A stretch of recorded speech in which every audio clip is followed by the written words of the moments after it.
ನಮಸ್ಕಾರ ಎಲ್ಲರಿಗೂ. ಎಲ್ಲ ಹೇಗಿದ್ದೀರಾ?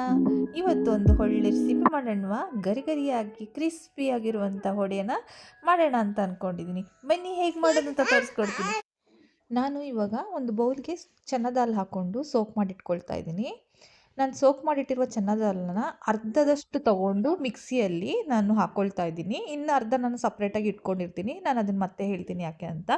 ಇವಾಗ ನಾನಿಲ್ಲಿ 5 ಗ್ರೀನ್ ಚಿಲ್ಲಿ, ಒಂದಿಷ್ಟಷ್ಟು ಶುಂಠಿ, ಮತ್ತು ನಾನಿಲ್ಲಿ 6 ಎಸಳಷ್ಟು ನಾನು ಬೆಳ್ಳುಳ್ಳಿ ತೊಗೊಂಡಿದ್ದೀನಿ. ಮತ್ತು ಚಕ್ಕೆ ಒಂದು 1/2 ಇಂಚ್ ತೊಗೊಂಡಿದ್ದೀನಿ. ಲವಂಗ ಬಂದು ನಾನು 3 ಲವಂಗ ತೊಗೊಂಡಿದ್ದೀನಿ. ಮತ್ತು ಸಾಲ್ಟ್ ಕೂಡ ಟೇಸ್ಟ್ಗೆ ಆ್ಯಡ್ ಮಾಡ್ಕೊಂಡಿದ್ದೀನಿ. ಎಷ್ಟು ಬೇಕೋ ಅಷ್ಟೇ ಆ್ಯಡ್ ಮಾಡ್ಕೊಂಡಿದ್ದೀನಿ. ಸೊ ಇದನ್ನು ನಾನು ಫುಲ್ಲು ಸ್ಮೂತಾಗಿ ಪೇಸ್ಟ್ ಮಾಡ್ಕೊತೀನಿ. ಸ್ಮೂತಾಗಿ ಪೇಸ್ಟ್ ಮಾಡ್ಕೊಂಡಿರೋದನ್ನ ನಾನು ತೊಗೊಂಡು ನಾನೊಂದು ಬೌಲಲ್ಲಿ ಹಾಕ್ಕೊಳ್ತಾ ಇದ್ದೀನಿ. ಸೊ ನೆಕ್ಸ್ಟ್ ನಾನು ಹಾಫು ಇನ್ನೇನು ಇಟ್ಕೊಂಡಿದ್ದೀನಿ ಅದನ್ನು ರಿಟರ್ನ್ ಹಾಕ್ಕೊಂಡು ಗರಿ ಗರಿಯಾಗಿ ಅಂದರೆ ತರಿಯಾಗಿ ರುಬ್ಕೊಳ್ತಾ ಇದ್ದೀನಿ. ಸೊ ಫಸ್ಟ್ ಇದು ಸಾಫ್ಟಾಗಿ ರುಬ್ಕೋಬೇಕು, ಸೆಕೆಂಡ್ ಇದು ಬಂದು ಗರಿಗರಿಯಾಗಿ ರುಬ್ಕೋಬೇಕು. ಸೊ ಇವಾಗ ನಾನು ಇದಕ್ಕೆ ಚಾಪ್ಡ್ ಆನಿಯನ್ ಸ್ಮಾಲಾಗಿ ಕಟ್ ಮಾಡ್ಕೊಂಡಿರೋ ಆನಿಯನ್ನ ಆ್ಯಡ್ ಮಾಡ್ಕೊಳ್ತಾ ಇದ್ದೀನಿ. ಸೊ ನಾನು ಇಲ್ಲಿ ಒಂದು 2 ಆನಿಯನ್ ತೊಗೊಂಡಿದ್ದೀನಿ. ಇವಾಗ ನಾನು ಇದಕ್ಕೆ ಮಿಂಟ್ ಲೀಫ್ನ ಚಾಪ್ ಮಾಡ್ಕೊಂಡು ಹಾಕ್ಕೊಂಡಿದ್ದೀನಿ. ಅದೇ ಥರ ಇಲ್ಲಿ ನಾನು ಕೊರೆಂಡರ್ ಲೀಫನ್ನು ಕೂಡ ಆ್ಯಡ್ ಮಾಡ್ಕೊಳ್ತಾ ಇದ್ದೀನಿ ಚಾಪ್ ಮಾಡಿಕೊಂಡು. ಮತ್ತು 1 ಸ್ಪೂನಷ್ಟು ಕೊರೆಂಡರ್ ಪೌಡರ್, 1/2 ಟೀ ಸ್ಪೂನಷ್ಟು ಜೀರಿಗೆ ಪುಡಿಯನ್ನು ಹಾಕ್ಕೊಳ್ತಾ ಇದ್ದೀನಿ. ಇವಾಗ ನಾನಿಲ್ಲಿ 2 ಟೀ ಸ್ಪೂನಷ್ಟು ಕಡಲೆ ಹಿಟ್ಟನ್ನು ಕೂಡ ಹಾಕ್ಕೊಳ್ತೀನಿ. 1 ಟೀ ಸ್ಪೂನಷ್ಟು ಅಕ್ಕಿ ಹಿಟ್ಟನ್ನು ಹಾಕ್ಕೊಳ್ತಾ ಇದ್ದೀನಿ. ಹಾಗೆ 2 ಟೀ ಸ್ಪೂನಷ್ಟು ಎಣ್ಣೆಯನ್ನು ಕೂಡ ನಾನಿಲ್ಲಿ ಹಾಕ್ಕೊಳ್ತಾ ಇದ್ದೀನಿ.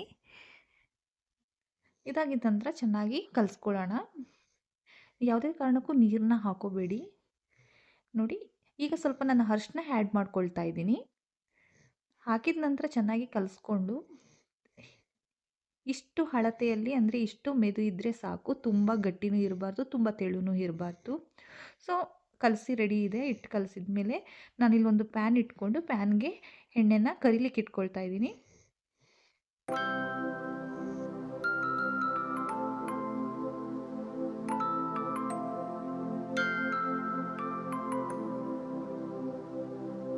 ಎಣ್ಣೆ ಕಾದ ನಂತರ ನಾನು ಸ್ವಲ್ಪ ಹಿಟ್ಟು ತೊಗೊಂಡು ಹೀಗೇ ಕೈಯಲ್ಲಿ ತಟ್ಟಿ ಹಾಕ್ತಾ ಇದ್ದೀನಿ ವಡೆನ. ಫಸ್ಟ್ ಟೈಮ್ ಎಣ್ಣೆಲಿ ಹಾಕೋರು ದಯವಿಟ್ಟು ಹುಷಾರಾಗಿ ಹಾಕ್ಕೊಳ್ಳಿ. ನಿಮಗೆ ಎಣ್ಣೆಲಿ ಹಾಕಲಿಕ್ಕೆ ಭಯ ಅನಿಸಿದ್ರೆ so butter paper R milk plastic ಇರುತ್ತಲ್ಲ ಅದರಲ್ಲಿ ಹಾಕಿ ನೀವು ಯೂಸ್ ಮಾಡಿಕೊಂಡು ಈಸಿಯಾಗಿ ಹಾಕೋಬೋದು.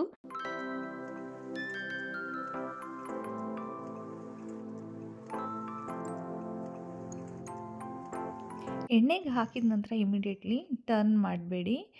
ಆವಾಗ ನಿಮಗೆ ಇಮಿಡಿಯೇಟ್ಲಿ ಟರ್ನ್ ಮಾಡಿದ್ರೆ ಕರೆಕ್ಟಾಗಿ ಎಣ್ಣೆಯಲ್ಲಿ ಬೇಯಲ್ಲ, ಕ್ರಿಸ್ಪಿನೆಸ್ ಕೂಡ ನಿಮಗೆ ಪ್ರಾಪರಾಗಿ ಬರಲ್ಲ. ಸೊ ಬಬಲ್ಸ್ ಹೋಗೋವರೆಗೂ ವೆಯ್ಟ್ ಮಾಡಿ. ನೋಡಿ, ಇವಾಗ ಎಣ್ಣೆಯಿಂದ ನೋಡಿ ಈ ಥರ ಟರ್ನ್ ಮಾಡ್ಕೋಬೋದು. ಎಣ್ಣೆಯಲ್ಲಿ ಬಬಲ್ಸ್ ಕೂಡ ಕಡಿಮೆ ಆಯ್ತಲ್ವ, ನೋಡಿ ಈಗ ಟರ್ನ್ ಮಾಡಿಕೊಂಡ್ರೆ ಸಾಕು. ಹಾಗೆ ಯಾರೆಲ್ಲ ನನ್ನ ಚಾನಲ್ನ ಫಸ್ಟ್ ಟೈಮ್ ವಾಚ್ ಮಾಡ್ತಿದ್ದೀರಾ ದಯವಿಟ್ಟು ಕಮೆಂಟ್ ಬಾಕ್ಸಲ್ಲಿ ನೀವು ಎಲ್ಲಿಂದ ನೋಡ್ತಾ ಇದ್ದೀರಾ ಅಂತ, ನೀವು ಯಾವ ಊರಲ್ಲಿಂದ ನೋಡ್ತಾ ಇದ್ದೀರಾ ಅಂತ ಕಮೆಂಟ್ ಮಾಡಿ. ಹಾಗೆ ಸಬ್ಸ್ಕ್ರೈಬ್ ಮಾಡ್ಕೊಂಡಿಲ್ಲ ಅಂದರೆ ದಯವಿಟ್ಟು ತಪ್ಪದೇ ಸಬ್ಸ್ಕ್ರೈಬ್ ಮಾಡ್ಕೊಳ್ಳಿ. ಸೊ ನನ್ನ ಎಲ್ಲ ಥರದ ರೆಸಿಪಿಗಳು ನಿಮಗೆ ಹಾಕುವಾಗ ಅಪ್ಡೇಟ್ ಆಗುತ್ತೆ. ಸೊ ಬೆಲ್ ಐಕಾನ್ನ ಒತ್ತೋದು ಮಾತ್ರ ಮರಿಬೇಡಿ. ಸೊ ನೋಡಿ, ಫೈನಲಿ ನೋಡಿ ಈಗ ಎಷ್ಟು ಕ್ರಿಸ್ಪಿಯಾಗಿ ತುಂಬ ಚೆನ್ನಾಗಿ ಬಂತಲ್ವ.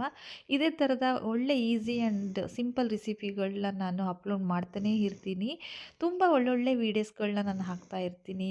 ಇನ್ನೂ ಬೆಸ್ಟ್ ವೀಡಿಯೋಸ್ಗಳನ್ನ ನಾನು ಹಾಕಲಿಕ್ಕೆ ಟ್ರೈ ಮಾಡ್ತೀನಿ. ಪ್ಲೀಸ್ ದಯವಿಟ್ಟು ನನ್ನ ಚಾನಲ್ನ ಸಪೋರ್ಟ್ ಮಾಡಿ. ಸೊ ನೆಕ್ಸ್ಟ್ ನಾನು ನೋಡಿ ನೆಕ್ಸ್ಟಲ್ಲಿ ಹಾಕ್ಕೊಳ್ತಿದ್ದೀನಿ.